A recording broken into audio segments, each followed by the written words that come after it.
Is Taylor Swift stuck? This may sound ridiculous coming from one of the most famous and successful pop stars in the industry, but it's very possible that this level of success, fame, and visibility has made her art suffer.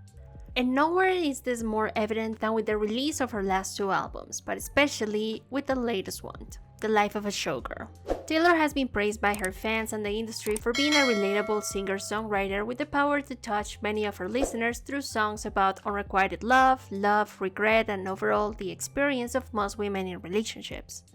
And she has remained consistent on this topic for the last 18 years.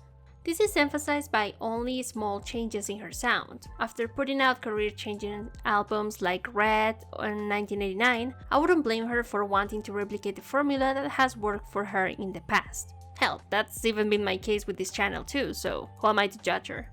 After seeing a significant development in her style and image around 2020 with albums like Folklore and Evermore, it seemed like we were finally ready to see Taylor as a pop star who has retreated into the mountains, ready to do the introspection and growth that often comes as you enter your 30s. And then the whole Taylor version situation happened. Look, I'm not going to pretend to be a diehard fan of hers, because I'm not. I admire a lot about her enduring power in the industry and the way she builds a relationship with her fans, but her music and the way she markets herself never really resonated with me. Except for Cardigan, which I find beautiful and a strong step toward a more grown-up version of herself, both lyrically and instrumentally. I wasn't following her career that closely, but when I saw the covers of Evermore and Folklore, I felt it was a sign of changing times. She wasn't going to be the eternally clean young woman whose catchy pop music contained immature references to her ex-lovers. She was going to become something bigger, greater, and more aligned with her personal development. A Taylor that grew up with her fanbase just as much as they grew up with her. But that didn't happen, so what happened? Her last album, The Life of a Showgirl, has been heavily criticized for the lack of effort in the lyricism, which according to fans was one of her strongest points. She referenced old internet memes, talked about her boyfriend's junk, and completely misused the showgirl image to promote an album that didn't contain any sound connected to that concept.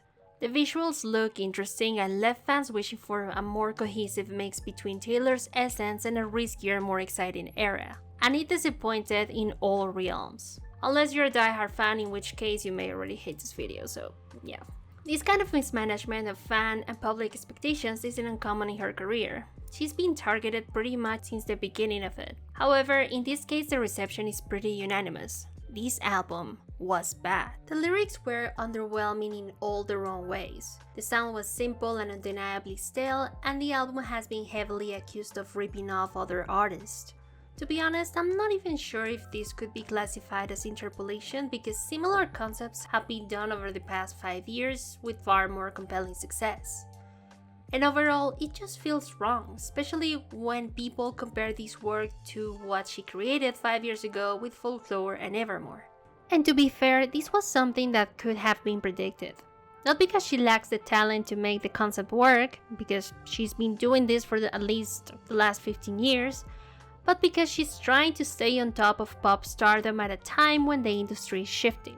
The audience is evolving, and she doesn't seem to be doing the same. The small adaptations Taylor is making to her career in an attempt to stay relevant seem to imitate the success that newcomers have been generating for themselves.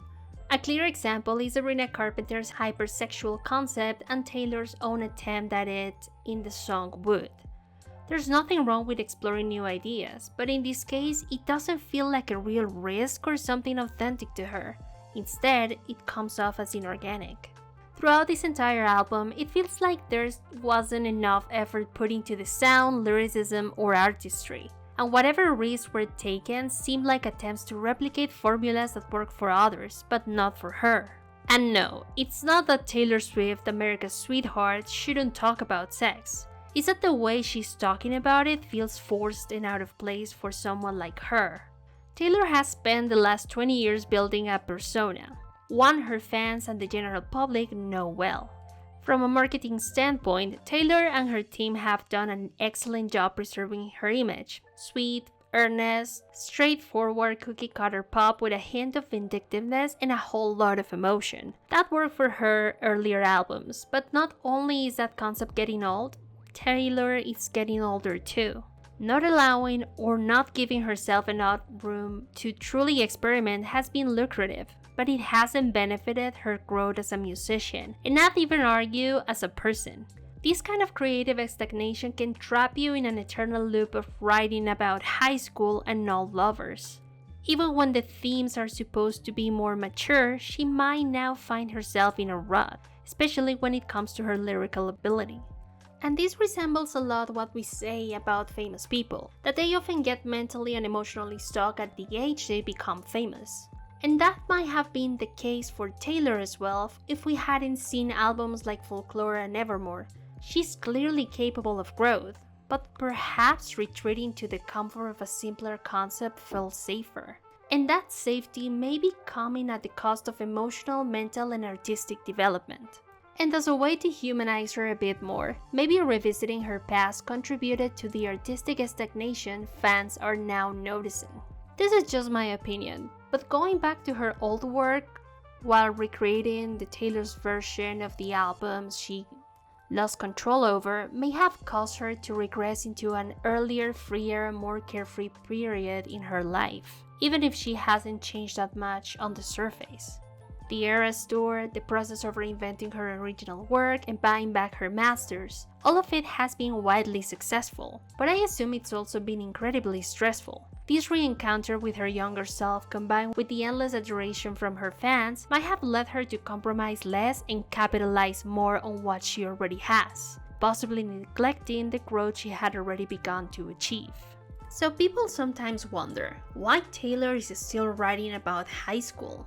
I heard someone said it's because that was the last time she had an organic experience far removed from the industry, and that makes a lot of sense. However, I also think it was the last time she had a true point of connection between herself and her fans, and that adds a lot of pressure when there's not much in her current life that listeners can relate to. She's tall, blonde, skinny, filthy rich, and gorgeous, with an incredibly successful career that she built by being relatable and by creating the illusion of a personal relationship with her fans. From most perspectives, everything Taylor once used to connect with the people she makes music for is either well in the past or just overused. The reason she's being heavily compared to emerging artists, many of whom are the direct opposite of Taylor, is because, by most measures, she lacks either depth, edge, or in most cases, both. A true artist shouldn't be afraid of their own humanity, and I believe that by protecting her polished facade, Taylor is denying us a real chance to connect with her.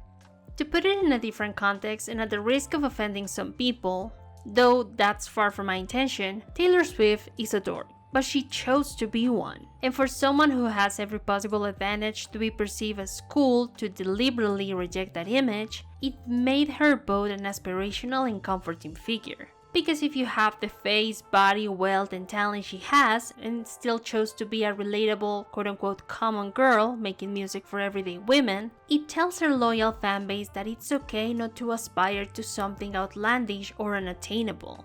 We're getting to the point where Taylor Swift the business has stalled the development of Taylor Swift the person, and this is being perpetuated by a fandom that believes that by never asking anything from her, they're protecting her from negative criticism.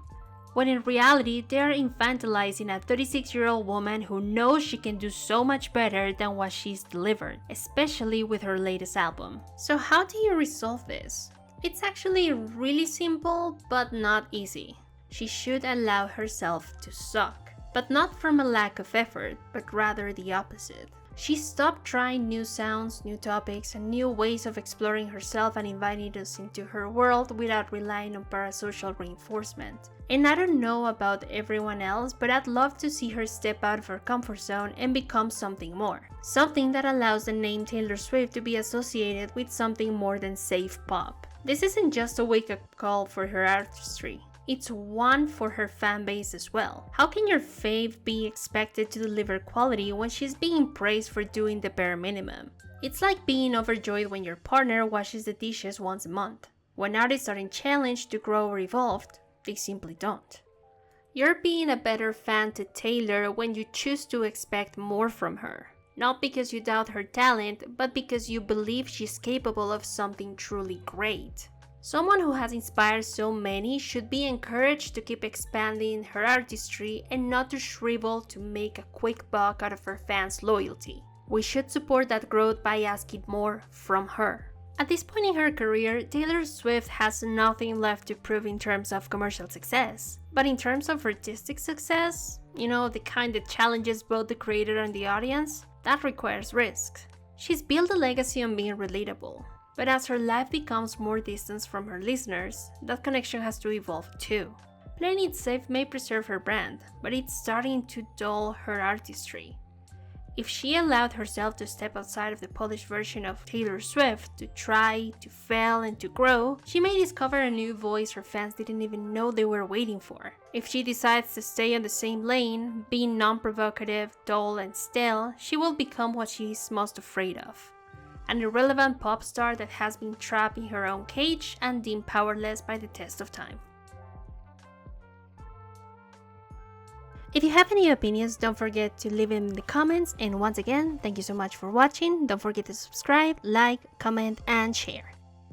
Bye bye!